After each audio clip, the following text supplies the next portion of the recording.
Bonjour à tous, bienvenue sur Fréquence Populaire et spécifiquement dans ce deuxième épisode d'économie souveraine que va mener juste après moi. Il va arriver dans un instant Jacques Sapir qui va nous parler d'un sujet fondamental dans cette période de chambardement, de retournement du monde, de retour de l'histoire. Il va nous parler de manière très concise, très précise, très efficace, synthétique, des BRICS. Brésil, Russie, Inde, Chine, Afrique du Sud, les BRICS. Ça se présente quasiment comme un mur de briques pour beaucoup d'analystes. Certains y voient un effroi, une coalition de pays maléfiques et dangereux.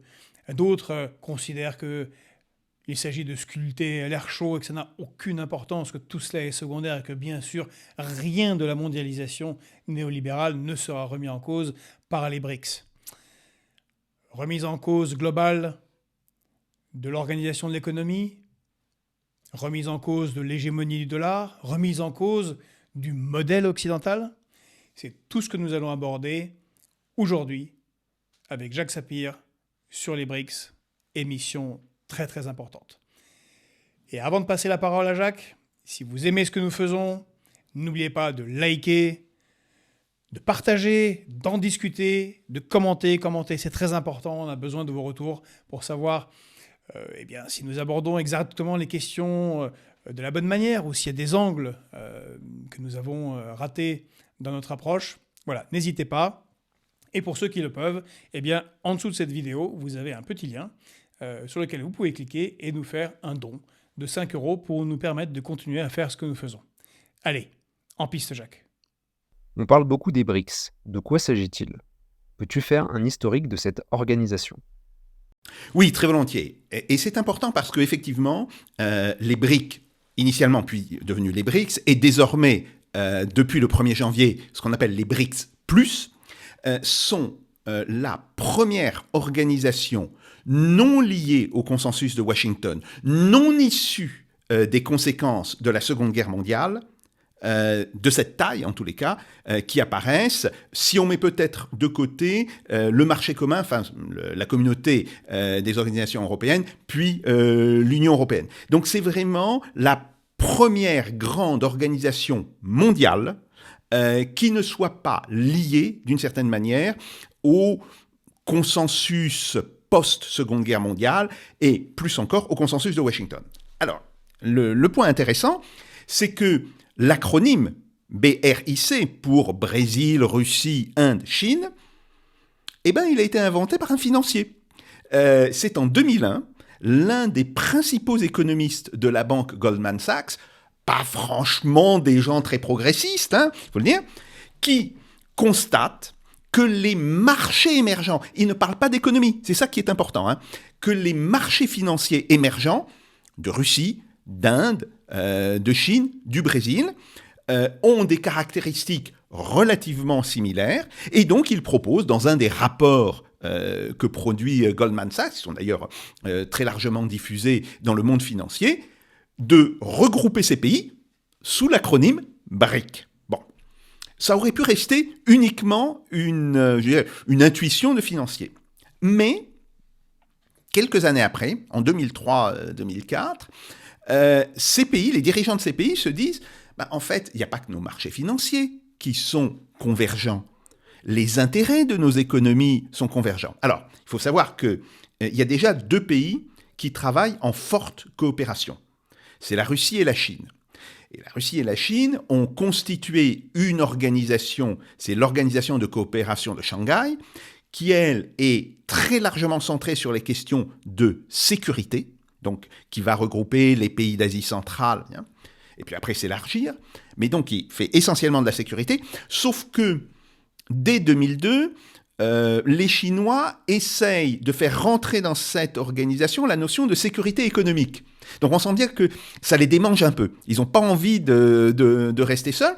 Les Russes ne sont pas franchement opposés, mais ils disent, attendez, là on fait de la sécurité, si on veut faire de l'économie, il faut peut-être penser à autre chose. Et c'est ce qui aboutit à la rencontre des dirigeants de ces pays en 2005 est la décision de constituer une forme d'alliance donc entre Brésil, Russie, Inde, Chine.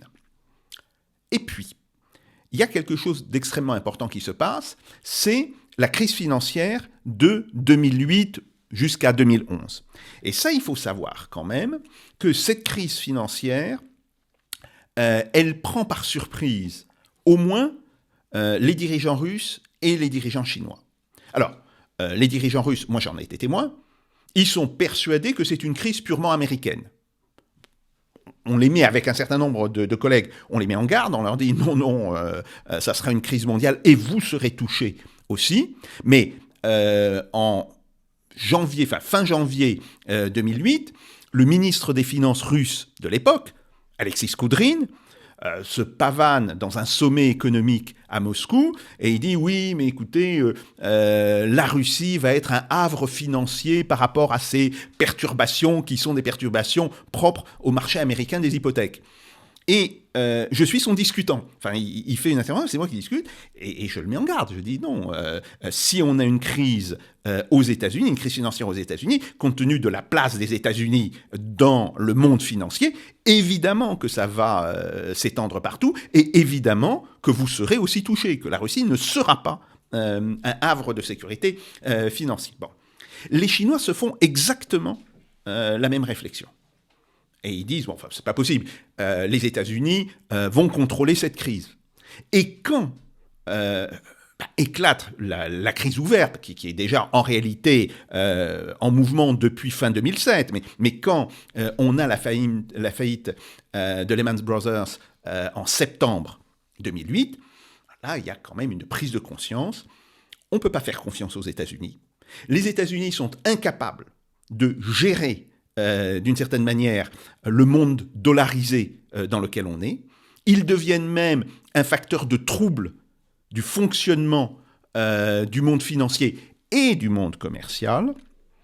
Il faut construire quelque chose d'autre.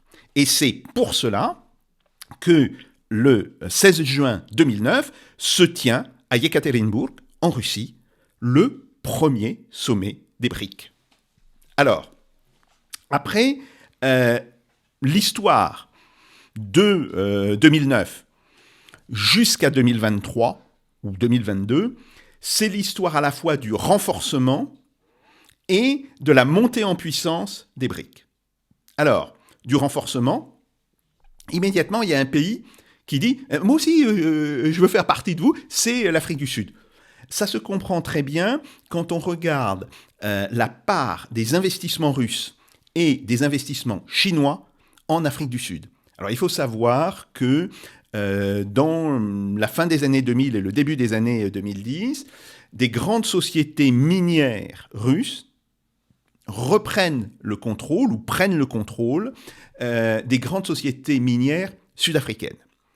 Et puis, la Chine arrive en investisseurs, essentiellement dans le domaine des services, de la téléphonie mobile, comme d'ailleurs sur l'ensemble de l'Afrique de l'Est. Hein. C'est une caractéristique globale à ce moment-là de l'expansion des investissements chinois.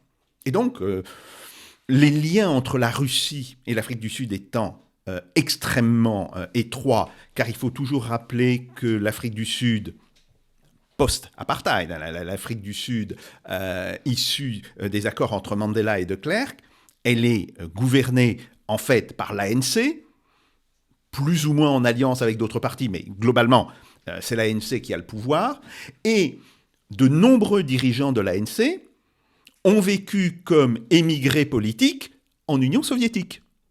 Par exemple, le président Zuma, qui après a été démis pour fait de corruption, mais qui a quand même fait un mandat et demi en Afrique du Sud, le président Zuma, il montre très fièrement son passeport soviétique dans une émission de la télévision sud-africaine quand il rencontre l'envoyé spécial de Vladimir Poutine. Il met de côté la traductrice, il dit non, j'ai pas besoin. Il commence à parler en russe avec la personne, qui lui fait un grand sourire. Donc, les liens entre la Russie et l'Afrique du Sud post-apartheid sont importants. Et le résultat, c'est que en 2011, l'Afrique du Sud intègre l'organisation qui, à ce moment-là, prend le nom de BRICS. Et immédiatement commence un travail d'approfondissement, je dirais, technique. Alors, il y a l'idée de la banque d'investissement. Il y a une banque d'investissement générale qui est créée à la demande des Chinois. Puis, en 2015, il y a cette décision qui est prise, d'ailleurs, là aussi c'est intéressant, dans le cadre d'un sommet qui se tient en Russie. Le sommet, cette fois, ne se tient pas à Yekaterinbourg, il se tient à Oufa, au Bashkortostan. Bon, donc, dans ce sommet qui se tient en Russie, les BRICS décident de créer ce qu'on appelle la nouvelle banque de développement. Alors en anglais, on dit New Development Bank, NDB en anglais, NBD en français. Pourquoi ? Eh bien parce que, à la suite justement de la crise financière de 2008-2011, ces pays ont pris conscience du fait que les grandes institutions financières internationales, la Banque mondiale, qui est censée faire justement banque de développement au niveau mondial, ou le Fonds monétaire international, sont beaucoup trop dans, je dirais, la main des pays occidentaux. Et par ailleurs, je signale que ça correspond plus ou moins à la réflexion que font les Chinois par rapport à leur poids dans le Fonds monétaire international. Il y a une personne qui avait tenté de faire monter très fortement le poids de la Chine dans le Fonds monétaire international et de supprimer le droit de veto des États-Unis. Alors, droit de veto de fait, il suffit que les États-Unis s'associent avec un autre pays occidental pour qu'ils aient suffisamment de voix au conseil d'administration pour exercer un droit de veto. C'était Dominique Strauss-Kahn. Et Dominique Strauss-Kahn était quelqu'un qui était très partisan de la montée en puissance de la Chine au sein du Fonds monétaire international. Bon, on sait ce qui lui est arrivé. On connaît les défauts particuliers de notre cher Dominique Strauss-Kahn. Je peux en parler parce que j'ai été son assistant à l'université de Nanterre à la fin des années 80. Et donc, les Chinois, ils en tirent la conclusion que jamais les Américains ne les laisseront avoir le poids que nécessiterait la taille de leur économie et la taille de leurs finances au sein des organisations internationales. Et donc, ils disent, bon, si c'est comme ça, on va créer une organisation alternative, et c'est la raison de l'appui massif de la Chine à la nouvelle banque de développement. Nouvelle banque de développement qui doit donc faire à la fois le travail que ne fait pas la Banque mondiale, donc accorder des crédits de développement à toute une série de pays, et pas seulement de pays des BRICS, le point est important. D'emblée, les BRICS disent, la nouvelle banque de développement, bien sûr qu'elle va servir aux pays des BRICS, mais des pays qui ne sont pas les BRICS peuvent demander des prêts à cette banque. Donc ça c'est déjà quelque chose d'assez intelligent. Et puis, aussi, ça se présente comme une alternative au Fonds monétaire international. Et le point intéressant, c'est que ni la Russie ni la Chine n'ont pas le contrôle, mais disons la direction technique de cette banque. La décision des BRICS, c'est de confier cette banque au Brésil. Et donc actuellement, c'est Madame Rousseff, l'ancienne présidente, qui est à la tête de cette banque. Donc on a tout ce phénomène de développement, et à partir de 2019-2020, et notamment de la crise de la Covid en 2020, quand les pays du tiers-monde, de ce qu'on appelait le tiers-monde autrefois, se rendent compte que c'est le Nord global, comme on dit maintenant, qui se garde les vaccins, ils disent c'est pas possible, il faut que l'on rejoigne cette organisation alternative. Et donc, il y a toute une série de pays qui proposent leur candidature. Lors du sommet qui a eu lieu à Johannesburg l'été dernier, donc juillet-août 2023, le secrétariat des BRICS a noté 21 demandes d'adhésion, et en réalité, 6 pays avaient été retenus, donc l'un est sorti, a dit non, je ne veux pas adhérer finalement, c'est le Brésil. Ça, c'est le résultat de l'élection du nouveau président, pas le Brésil, c'est l'Argentine. C'est le résultat de l'élection du nouveau président argentin, mais les 5 autres ont acté leur candidature, elle a été acceptée, et donc font maintenant partie des BRICS sous le nom de BRICS+, l'Iran, l'Égypte, l'Éthiopie, l'Arabie saoudite, les Émirats arabes unis. Alors, il faut retenir 2 choses. Premièrement, la grande opération politique, et qui a été faite essentiellement par la Chine, c'est de faire rentrer simultanément l'Arabie saoudite et l'Iran dans cette organisation. L'Arabie saoudite et l'Iran, qui sont en conflit depuis maintenant plus d'une quinzaine d'années, ça fait pratiquement 20 ans de conflit, et qui ont accepté de reprendre des relations diplomatiques sous l'égide de la Chine. Donc ça, c'est un point extrêmement important. Le deuxième point important, c'est que les BRICS arrivent à contrôler une grande partie du marché du pétrole. Qu'est-ce qu'on a ? On a la Russie, deuxième exportateur de pétrole au monde, quand même. Point important. L'Arabie saoudite, premier exportateur de pétrole. L'Iran et les Émirats arabes unis. Donc ça veut dire que le poids sur le marché pétrolier des BRICS, devient effectivement extrêmement important. Après, quand on analyse cette logique d'intégration, il y a 2 pays qui sont rentrés parce qu'ils ont des relations très étroites avec les pays des BRICS initiaux, l'Égypte, qui revient vers une forme d'alliance avec la Russie, et qui d'ailleurs a confié à la Russie la modernisation de son système ferroviaire. C'est l'équivalent de la SNCF russe, ce qu'on appelle le RGD, qui va, remettre à niveau l'ensemble du système ferroviaire de l'Égypte. Et l'Éthiopie. Alors l'Éthiopie, pourquoi ? L'Éthiopie, d'abord, c'est un clin d'œil. L'Éthiopie est un des rares pays chrétiens de l'Afrique de l'Est. Deuxièmement, l'Éthiopie est très liée à la Chine. Et l'Éthiopie est un pays dont la croissance est très forte. Les taux de croissance en Éthiopie sont supérieurs à 6-7% par an. Donc c'est un pays qui est en plein développement, qui reçoit énormément d'investissements de la part de la Chine et qui envoie par son adhésion au BRICS+, un signal à la fois aux 2 Soudans, le Soudan dit du Nord maintenant et le Soudan dit du Sud, mais aussi à un pays comme le Kenya. Et qui vont probablement les amener à penser plus en termes de coopération régionale qu'en termes d'affrontement.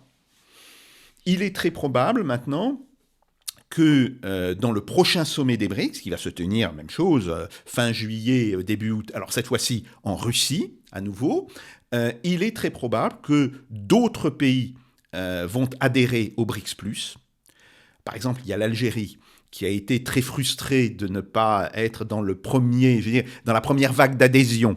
Il y a des raisons à cela. C'est les Chinois et les Brésiliens qui leur ont dit c'est très bien de vouloir adhérer, mais il y a quand même quelques conditions à remplir, en particulier sur la transparence des informations économiques que vous allez transmettre au secrétariat des BRICS, que vous allez transmettre à la nouvelle banque de développement. Vous n'êtes peut-être pas encore tout à fait prêt, mais très certainement l'Algérie va adhérer en 2024. Probablement d'autres pays. Et ce qui est intéressant, c'est qu'aujourd'hui, on voit bien que les BRICS+, sont dans une logique d'expansion au niveau international, avec des vagues successives d'adhésion. Donc on aura certainement 2 à 3 pays au minimum qui rentreront en 2024. Mais il y a encore 4 à 5 pays qui ont déposé leur candidature, qui sont en train de finaliser un dossier, et ça sera probablement pour 2025. Et donc on voit bien que les BRICS sont en train de se constituer comme une grande organisation internationale, bien sûr à visée économique, hein. Et là, personne ne dit le contraire.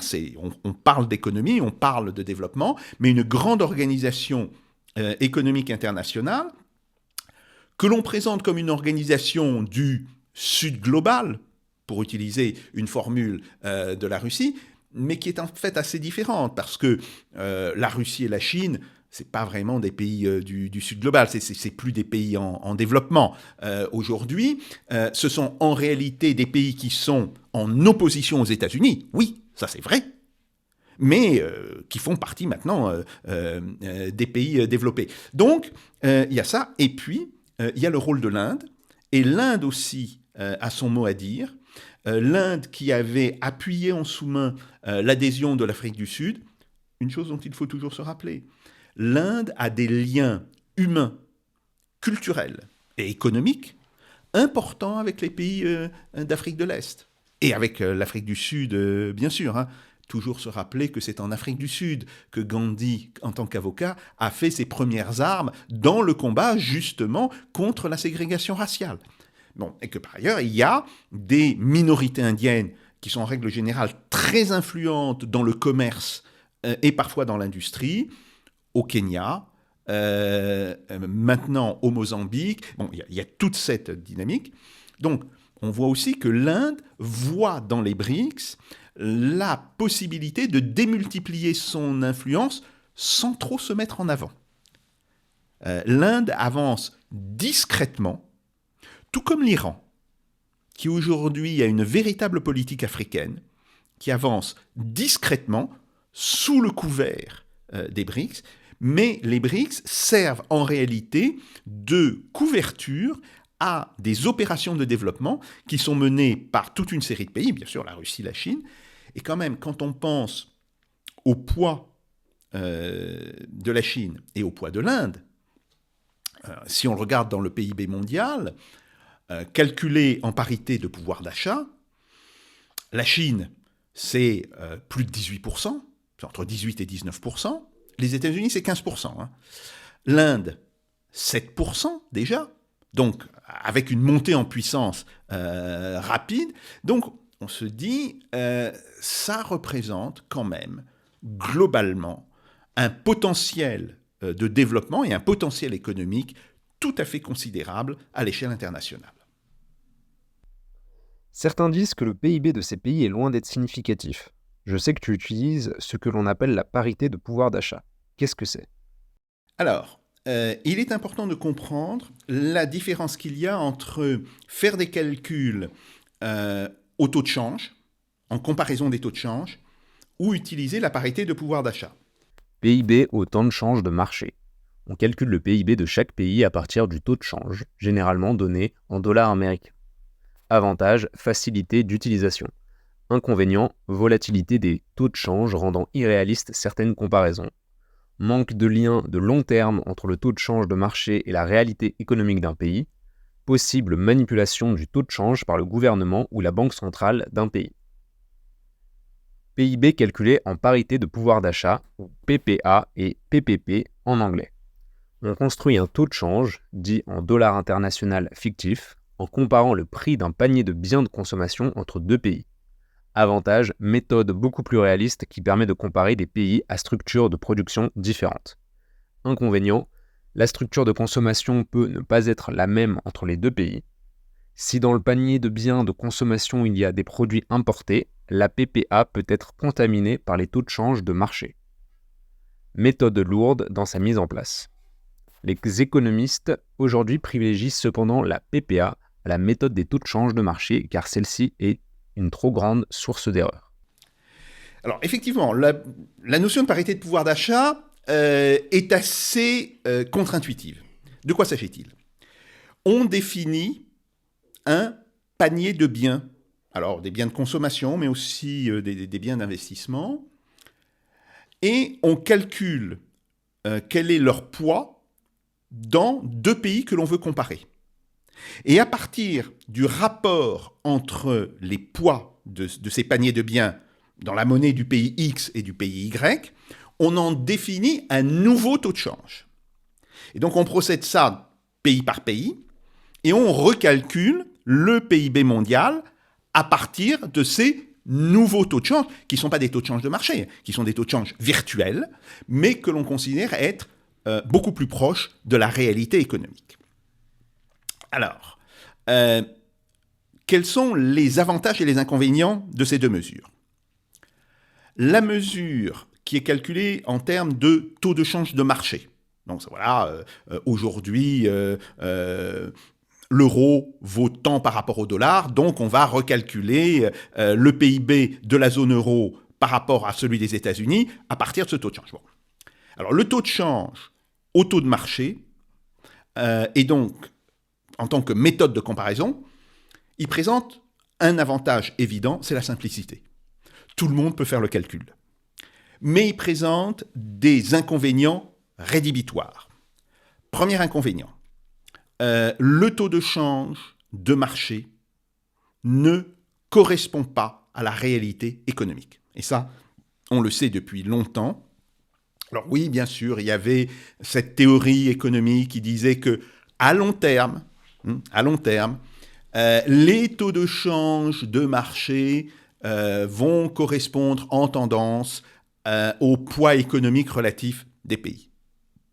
Même cela, c'est très discutable, outre le fait que, on connaît l'expression de Keynes, dans le long terme, nous serons tous morts. Donc, ce n'est pas quelque chose d'utilisable de toutes les manières, de pratiquement utilisable, mais même théoriquement, c'est quelque chose d'extrêmement discutable.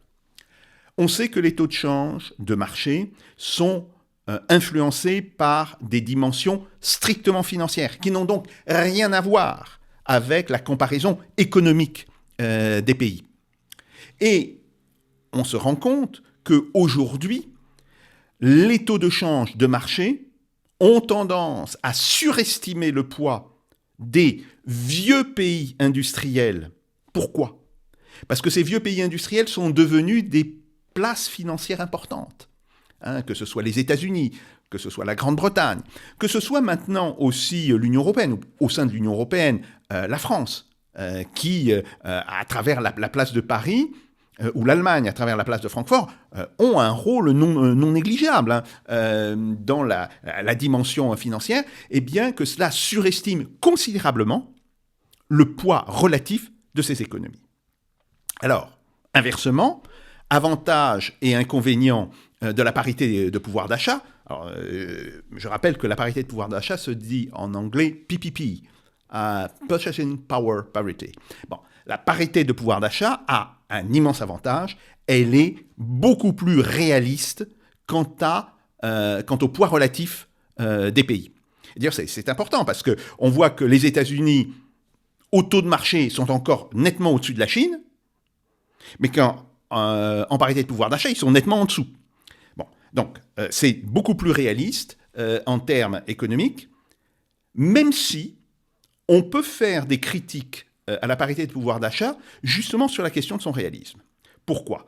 Parce que la parité de pouvoir d'achat implique la définition d'un panier de biens similaires entre deux pays. Alors, déjà, pour les biens de consommation, c'est compliqué. Est-ce que la consommation d'un Russe est exactement la même que celle d'un Français ou que d'un Américain ? Simplement sur les produits alimentaires, il y a des différences non négligeables. Par exemple, la part des produits laitiers est plus importante en Russie, en réalité, chaque fois qu'on fait des enquêtes, qu'elle ne l'est aux États-Unis ou en France. Inversement, la part des produits carnés, de la viande, elle est plus importante aux États-Unis qu'en Russie, voire même qu'en France. Donc, il y a déjà des différences qui ne sont pas minimes. Et puis, évidemment, dans les produits industriels. Donc, oui, c'est une méthode qui est beaucoup plus réaliste que la méthode des taux de change, mais malgré tout, c'est une méthode qui souffre du fait que les populations des différents pays n'ont pas les mêmes types de consommation, même à niveau de développement économique différent. Évidemment, si on regarde le panier de consommation d'un pays pauvre, par exemple, d'un pays comme le Mali ou même comme le Sénégal, et qu'on le compare aux États-Unis ou à la France, il y a de très fortes différences. Mais même entre pays dont le niveau de développement et le niveau de richesse est tout à fait comparable, il y a malgré tout des différences culturelles dans la consommation qui sont très loin d'être négligeables. Donc ça veut dire que oui, la méthode de la parité de pouvoir d'achat est beaucoup plus réaliste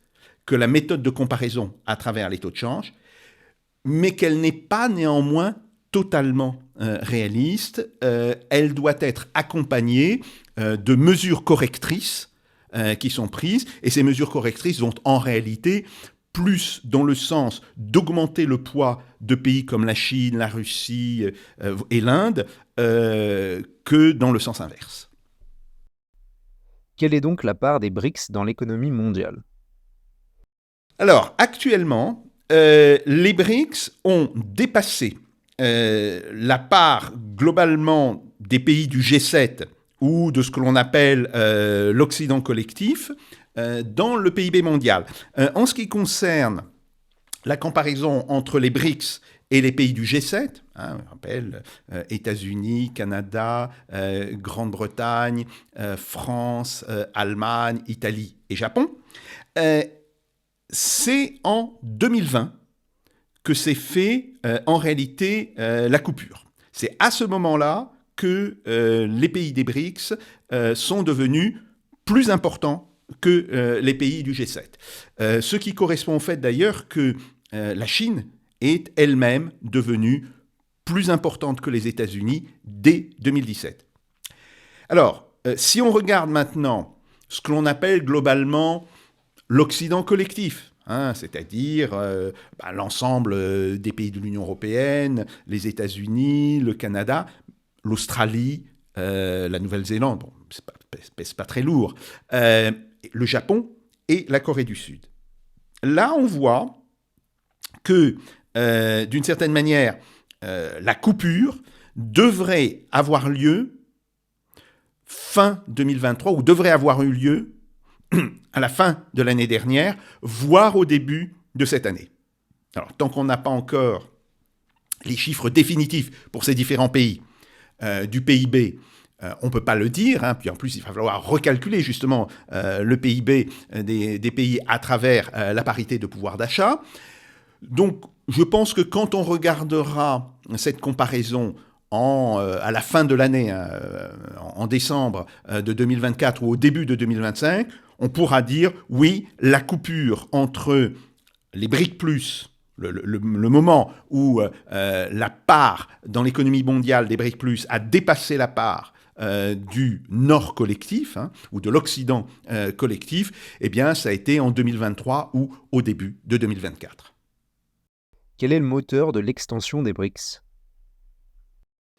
Alors, le moteur de l'extension des BRICS, c'est essentiellement l'économie, le développement industriel, et désormais aussi le développement dans toute une série de services, en particulier les services téléphoniques, etc.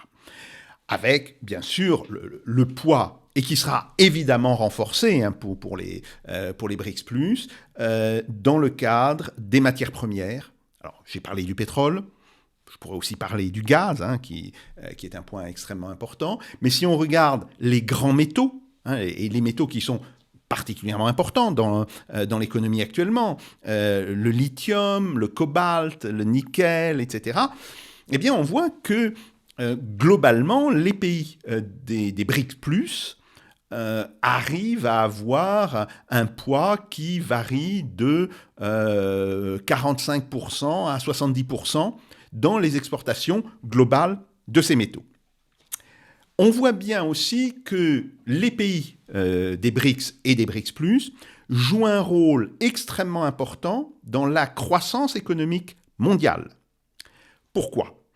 D'abord, il y a un effet lié à la masse de la Chine. Je rappelle, la Chine a dépassé le PIB des États-Unis en 2016 ou 2017. Donc, quand on est aujourd'hui, un pays qui est à 19 ou 18,5% du PIB mondial et qui continue de croître à un taux de 4,5% tous les ans, eh bien oui, effectivement, ça a un effet de traction sur l'ensemble du développement international. Mais il n'y a pas que ça. Regardons l'Inde. Alors l'Inde, pendant très longtemps, elle a été en fait un pays qui ne réalisait pas tout son potentiel. Et puis, en 2008-2009, le PIB de l'Inde a dépassé le PIB du Japon. Premier point intéressant. Et aujourd'hui, le PIB de l'Inde, il représente environ 7,5% du PIB mondial. Donc on voit bien que l'Inde aussi, elle est sur une logique de croissance, et une logique de croissance qui est en fait plus rapide que la Chine. Alors, ça fait moins d'effet parce que l'Inde a un PIB qui est encore très inférieur à la Chine. Hein. Je rappelle, pour la Chine, c'est 18,5% ou 19% du PIB mondial. Pour l'Inde, c'est un peu plus de 7,5%. Bon, il y a un grand décalage, mais le taux de croissance indien, il est de l'ordre de 6%, 7% par an. En fait, l'Inde, c'est la Chine d'aujourd'hui. La Chine a été extrêmement spectaculaire dans ses taux de croissance dans les années 90 et les années 2000. Maintenant, les taux de croissance ralentissent, comme c'est d'ailleurs tout à fait normal dans la courbe de développement d'un pays. Et l'Inde, elle est au contraire au début de sa courbe de développement. Donc c'est pour ça qu'elle a des taux de croissance qui sont nettement supérieurs à la Chine. Et on peut penser que des pays qui sont aujourd'hui des pays qui sont en demande d'adhésion aux BRICS, comme l'Indonésie, comme la Malaisie, à la limite, peut-être le Vietnam, d'ici quelques années, ont aussi des taux de croissance qui sont très largement supérieurs à la moyenne et très largement supérieurs aux pays occidentaux. Donc, c'est cela qui est le cœur de la croissance mondiale. Et quand on regarde les données du Fonds monétaire international, c'est quand même extrêmement intéressant. De 2021 à 2024, la croissance cumulée de l'Union européenne a été de 7%. La croissance cumulée, je dirais, des pays du G7, elle a été de l'ordre de 8,5%. La croissance cumulée mondiale, elle est de l'ordre de 115%, et celle des pays de l'ASEAN, elle est supérieure à 120%. Donc les pays d'Asie, au sens large, parce que l'ASEAN plus la Chine, etc., on est au-dessus de 120%. Donc on voit bien qu'aujourd'hui, l'économie des pays des BRICS, et des BRICS+, maintenant, joue un rôle assez important dans le développement mondial. En quoi les BRICS sont-ils un signe d'un basculement du monde ? Eh bien, les BRICS sont devenus non seulement le symptôme, mais un acteur dans le basculement du monde à travers justement toute la période qui va de la crise financière de 2008-2011 jusqu'à la crise internationale provoquée par le conflit entre la Russie et l'Ukraine. Et au-delà, évidemment, c'est un conflit qui, en réalité, est un conflit entre la Russie et les pays de l'OTAN, par personne interposée. Alors, au départ, les BRICS sont beaucoup plus une réaction, comme je l'ai dit, face à la crise internationale. Ce sont des pays qui disent, globalement, mais enfin, vous les Occidentaux, vous les Américains, vous les Britanniques, les Allemands, les Français, mais vous n'avez pas été capable de gérer le monde financier que vous avez créé. Ça ne va pas. Enfin, vous êtes irresponsable. Quand on crée un monde et qu'on est, d'une certaine manière, dominant dans les organisations internationales, ça implique un devoir de responsabilité. Et en particulier par rapport aux États-Unis, qui sont extrêmement sévères. La manière dont les États-Unis ont laissé déraper leur marché hypothécaire dans les années 2004 à 2007, et surtout après comment ils ont laissé déraper la contamination entre le marché hypothécaire et l'ensemble de la planète financière, bon, ça c'est quelque chose qui scandalise littéralement les pays des BRICS. Bon, en tous les cas, les pays fondateurs, hein, la Russie, la Chine et même l'Inde, bon, qui sont d'ailleurs, à l'époque, de très grands utilisateurs du dollar. Et donc c'est pour ça, une crise financière qui arrive par le dollar, non mais attendez, vous êtes irresponsable. Donc ça c'est le premier point.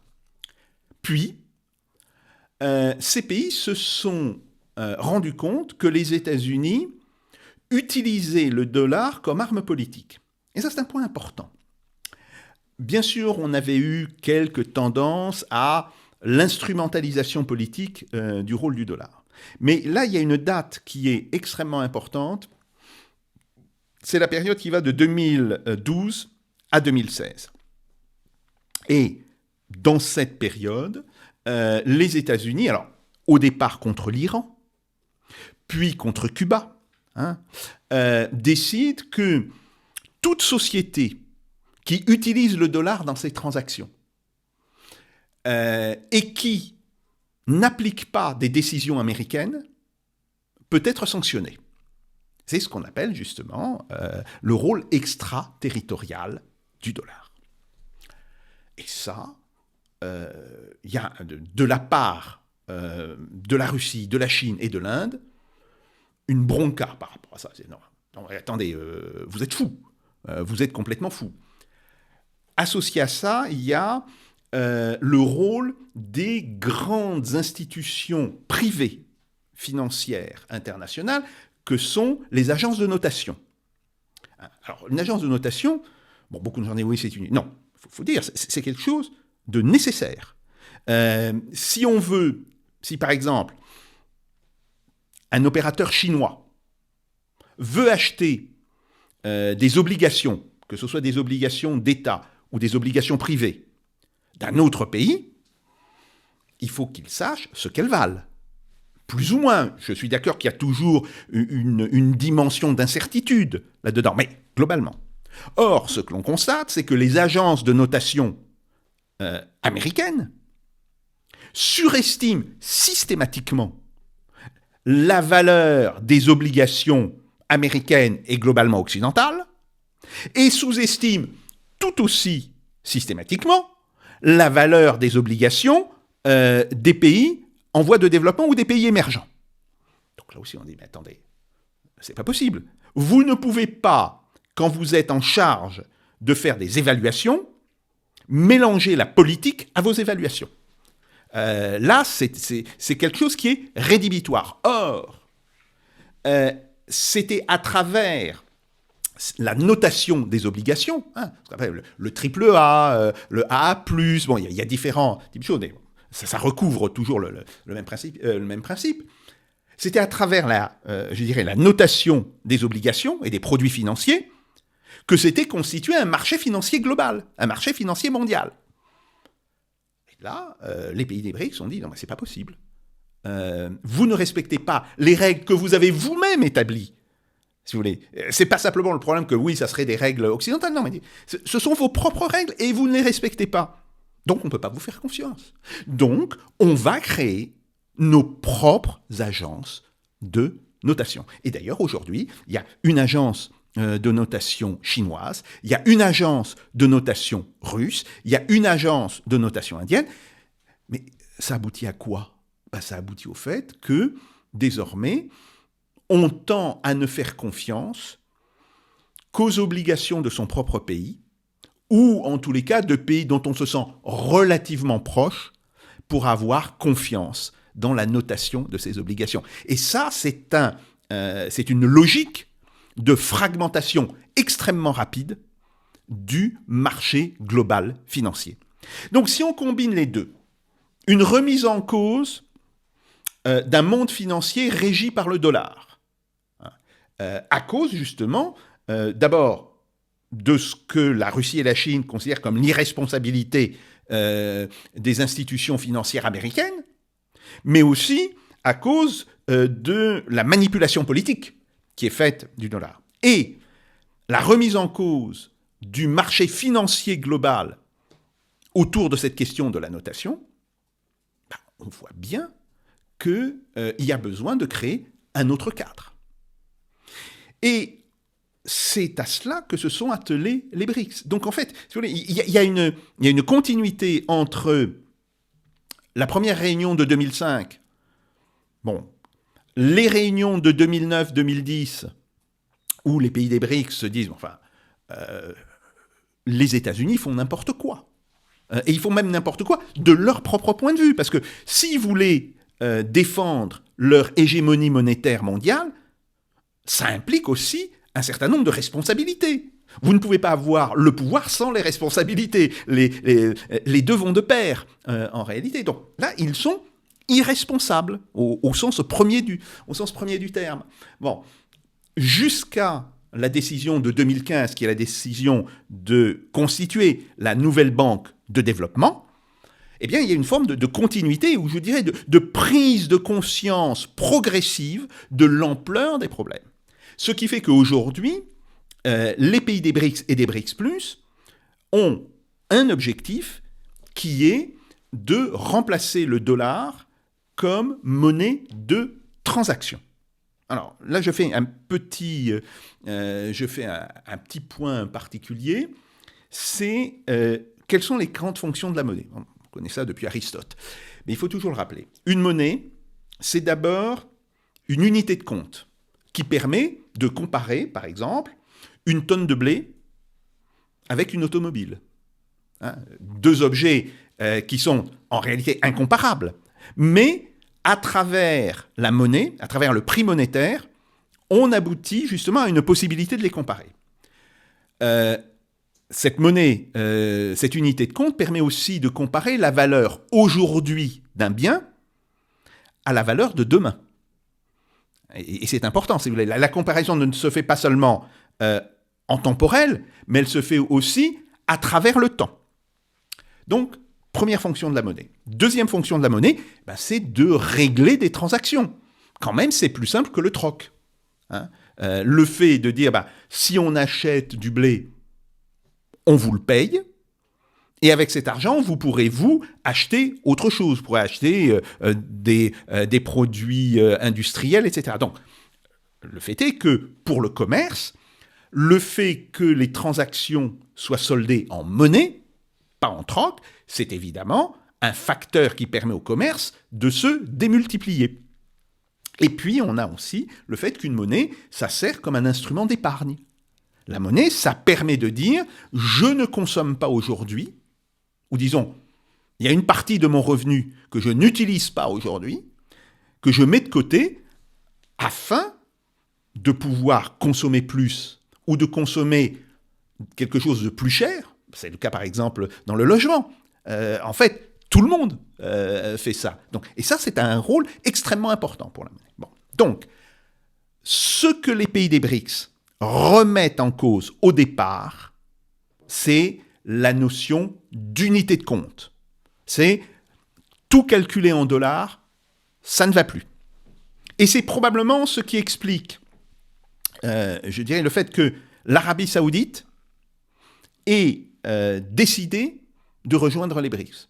L'Arabie saoudite, aujourd'hui, considère qu'elle est perdante dans le fait de devoir utiliser comme unité de compte le dollar pour les produits pétroliers. Mais il y a beaucoup d'autres pays qui se posent le problème. Et puis, il y a le problème de la monnaie de transaction. Et là, évidemment, si les États-Unis commencent à utiliser le dollar pour imposer leurs règles de manière extraterritoriale, il y a toute une série de pays qui disent on ne va plus pouvoir utiliser le dollar dans le commerce. Donc, qu'est-ce qu'on utilise ? Alors là, il faut toujours tout de suite dire que il y a beaucoup de fantasmes qui ont été créés sur le fait que les BRICS allaient créer leur propre monnaie. Bon, on n'en est pas du tout là. On n'en est aujourd'hui pas du tout là. Et chaque fois que vous parlez à des représentants, que ce soit les Sherpas des différents pays, ou que ce soit les autorités monétaires des différents pays, vous dites tout de suite, non, ce n'est pas possible de constituer immédiatement une monnaie alternative au dollar. Ce qui est possible, c'est d'utiliser les monnaies nationales Et d'ailleurs, on le voit de plus en plus. La roupie se développe comme une monnaie de transaction. Le yuan. Le rouble. Alors le rouble, en réalité, il est très utilisé comme monnaie de transaction dans les pays qui sont autour de la Russie. Les pays d'Asie centrale, par exemple. Donc, on va aller de plus en plus vers des transactions réglées en monnaie nationale.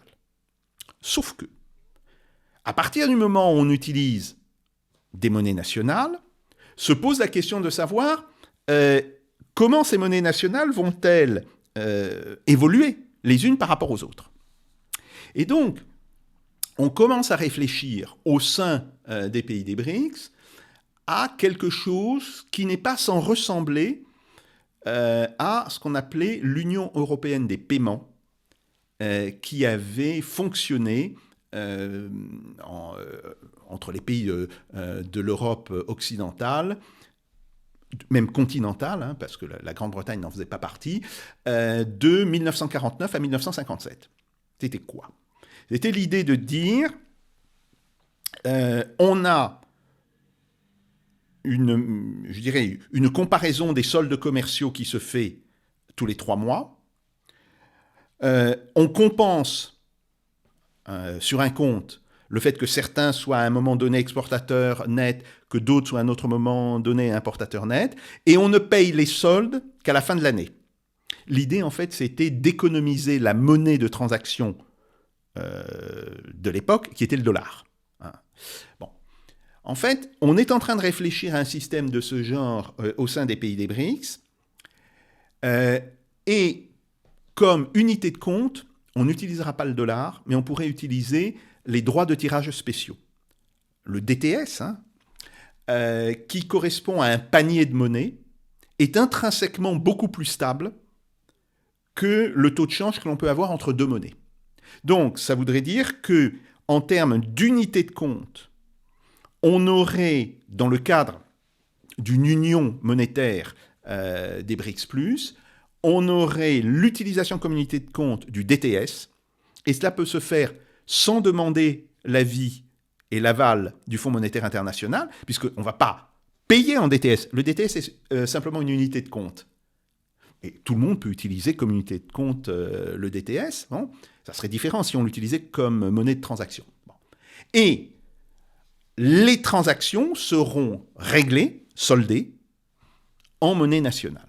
Donc c'est plutôt vers ce type de système que l'on va, et qui pourrait être mis en place d'ici 1 an et demi à 3 ans. Après se posera, bien sûr, la question de savoir est-ce qu'on ne peut pas avoir une monnaie commune pour les opérations financières, mais cela, c'est une perspective, je dirais, qui est aujourd'hui beaucoup plus à 5 ans, voire à 10 ans, qu'une perspective immédiate. Penses-tu que la France devrait participer aux BRICS ? C'est une question qui est très complexe, mais qui est une question, je dirais, absolument centrale. Premier point, c'est qu'on voit bien que les BRICS et les BRICS+, sont en train de se constituer comme une alternative globale au monde occidental. Et en réalité, la tradition politique de la France, c'est de dire on est contre la constitution de grands blocs. On est plutôt pour que tout le monde puisse se parler ensemble. Donc, la France aurait, je dirais, de par son héritage de la politique étrangère, un héritage qui vient du général de Gaulle, mais qui vient aussi de François Mitterrand, cette idée de se constituer en intermédiaire entre les deux. Après, il y a des questions qui sont plus pratiques, ou plus économiques. Oui, la France a un intérêt à développer ses échanges avec les pays des BRICS. Et peut-être, d'une certaine manière, plus qu'avec les pays de l'Union européenne. Et le troisième point, c'est que, très concrètement, la France a une frontière importante avec un des pays des BRICS, le Brésil. Et oui, la Guyane a une frontière extrêmement importante avec le Brésil, et que par ailleurs, certains morceaux de la France d'outre-mer, par exemple la Réunion, les Comores, sont dans une zone qui est appelée à être dominée par les pays des BRICS. L'océan Indien va devenir, dans les années qui viennent, un océan des BRICS. Attention, on a l'Inde, on a l'Arabie Saoudite, on a l'Afrique du Sud, on aura probablement d'autres pays qui vont adhérer au BRICS+.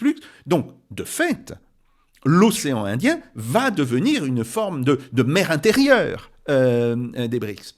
Donc, tout ceci, je dirais, plaide pour que la France rentre en négociation avec les BRICS. Je ne dis pas demande son adhésion, mais rentre en négociation, demande un statut d'observateur, etc.